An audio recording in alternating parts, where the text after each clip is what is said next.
when I close my eyes and I feel a heaviness on my chest. And this is something that I choose to be with. And I have no idea if that's the right answer or not. But from what I've heard and learned from many people who are much smarter than me and much further along in this journey of self-reflection and the work, let's say, that's really only the way we really transcend, because we can deny it, which pushes it away. We can suppress it. We can find other addictions.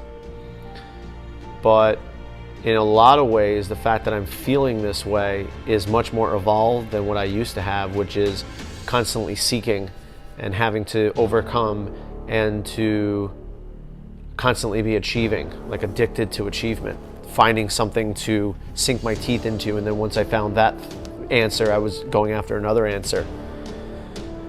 And for me personally, I got to a point in my life where I said, man, this is just not enough. Like, why am I checking all these boxes but never actually feeling that payoff, so to speak?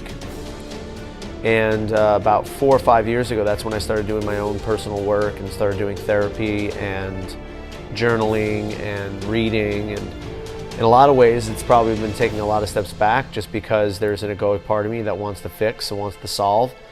But there's also been an uncovering of my authentic self, and I've had glimpses of that for whether it's a few hours or even like a couple weeks, where I am in complete flow and harmony with everything around me, and all I do is create beautiful things.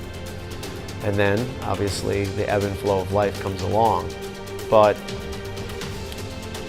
I thought I'd just sit down and share some of my thoughts and my feelings and who I am. Maybe this might resonate with some of you, but again, I go back to what causes the most suffering, and that's thinking that this shouldn't be. And that's what I always go back to, that what I'm feeling right now shouldn't be this way, it should be another way. And that keeps me there. And it's almost like when you are trying to figure something out or trying to fix something, is A, coming from the place that created the problem in the first place, but B, it is every time you reach out to grab it, you actually are pushing it further away. The analogy I like to give is, you can, like, there's this golden coin in the bottom of like a little stream, and every time you reach in, you muck up the mud, and that prevents you from actually grabbing it.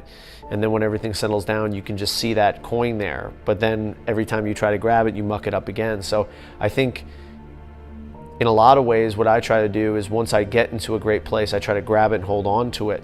But it's not about grabbing and holding on to it. It's about admiring where it is and being grateful for that, the fact that you have a glimpse of it. And that once you have a glimpse of it, that's all you really need, because it'll come and go on its own.